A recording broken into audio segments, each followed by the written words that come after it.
Assalamualaikum warahmatullahi wabarakatuh. Apa kabar kalian semua? Syukur alhamdulillah kita bisa berjumpa lagi di channel ini. Salawat dan salam selalu tetap tercurah kepada junjungan kita, Nabi besar Muhammad Sallallahu Alaihi Wasallam. Tidak lupa kami sampaikan salam sehat, salam sejahtera. Semoga kita semua tetap dalam lindungan Allah Subhanahu wa Ta'ala. Seperti biasa, kita akan berbagi kisah dari yang unik, menarik, sampai bikin nangis. Semoga bermanfaat.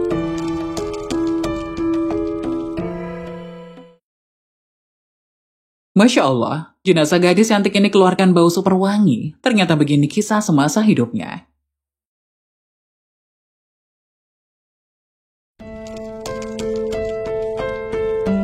Beberapa tanda seseorang mati dalam keadaan husnul khotimah, diantaranya meninggal bukan di tempat maksiat dan dengan tenang. Seperti kisah meninggalnya gadis yang bernama Mala. Terlahir di tengah keluarga kaya, ayahnya muslim sedang sang ibu beragama Nasrani. Di tengah orang tua yang kaya, ternyata tidak semuanya bisa Malak dapatkan, termasuk kasih sayang dan pendidikan agama. Hidupannya pun glamor dan boros. Malak telah terbiasa menyewa villa saat libur sekolah sejak SMA. Tak jarang Malak bercampur dengan teman laki-lakinya, bahkan tidur dalam satu kamar bersama yang lain. Meskipun begitu, Malak tidak pernah berbuat tidak senonoh dengan teman laki-lakinya. Suatu hari ketika liburan, Malak mengunjungi rumah salah satu temannya.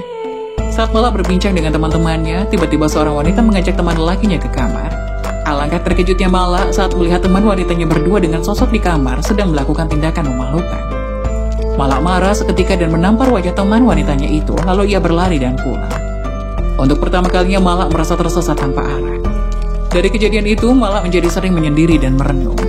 Perubahannya bahkan terlalu ekstrim untuk seorang dengan kehidupan serba cukup. Ia tak lagi menyukai musik, pakaian yang serba terbuka, bahkan rumah mewah tempat ia tinggal.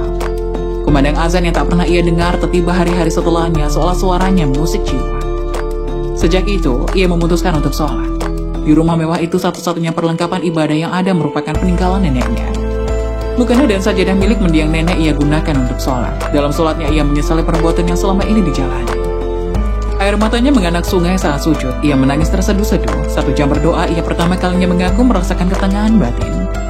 Saat pikiran jernih, Malak teringat akan pamannya yang alim. Ia pun memutuskan untuk belajar pada pamannya.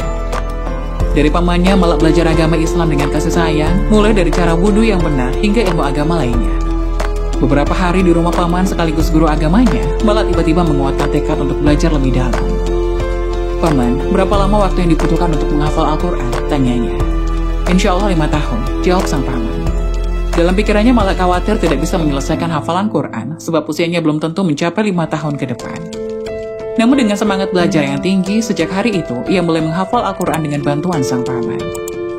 Beberapa waktu berselang ketika Malak sedang menghafal Al-Quran, ayahnya datang dengan marah-marah meminta Malak pulang. Tapi Malak tidak mau, karena ia melanjutkan hafalan Al-Qurannya. Setelah perdebatan alot, akhirnya Malak diizinkan tinggal di rumah sang kakek. Subhanallah, tak lama kemudian Malak telah menghafal 30 juz Al-Quran. Belum mencapai target 5 tahun, ia sudah menjadi hafizah. Bahkan dalam waktu yang sangat singkat, hanya 3 bulan. Cita-cita yang selalu ia dengungkan dalam doa sekarang terkabul. Pasca bisa menghafal 30 juz dalam waktu 3 bulan, Malak mengadakan acara syukuran. Seluruh keluarga dan kerabat diundangnya.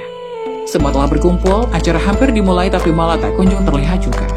Seorang wanita yang merupakan kerabat Malak sebelumnya melihat Malak tengah sholat di kamar. Terlalu lama menunggu, keluarga menjemput Malak di kamarnya. Dan alangkah terkejutnya mereka saat melihat Malak, sang hafizah terbaring tanpa gerakan sedikit pun, sembari memegang mushaf Al-Quran. Setelah diperiksa, Malak sudah tidak bernyawa lagi. Innalillahi wa inna ilaihi raji'un. Semua orang syok, terutama sang ayah. Tapi itulah yang terjadi. Malak telah pergi selamanya meninggalkan dunia dan gegap gempitannya. Acara syukuran menjadi tangisan dari para keluarga dan kerabat dekat. Malak meninggal dunia dalam keadaan baik. Seketika itu jenazah Malak langsung diurus, mulai dari memandikannya saat hendak dikafani, sebuah keajaiban terjadi. Kafan yang telah disiapkan tiba-tiba hilang. Karena tidak kunjung ditemukan, keluarga akhirnya menggunakan kain hijau yang terikat di sebuah tiang rumah sebagai kain kafan. Anehnya kafan gadis penghafal Al-Quran ini beraroma harum. Kain itu berbau wangi terus-menerus setelah dipakai untuk mengkafani jenazah. Dari kisah ini tentunya semua harus telah menyadari bahwa suatu saat liang lahat menjadi rumah abadi. Oleh karena itu, semua orang mempunyai cita-cita ingin meninggal dalam keadaan tenang, atau dalam Islam dikenal dengan husnul khatimah. Semoga penjelasan tadi dapat memberikan hikmah dan manfaat untuk penonton semuanya. Jangan lupa like, subscribe video ini agar tidak ketinggalan informasi-informasi bermanfaat selanjutnya. Sekian dari kami, terima kasih. Wassalamualaikum warahmatullahi wabarakatuh.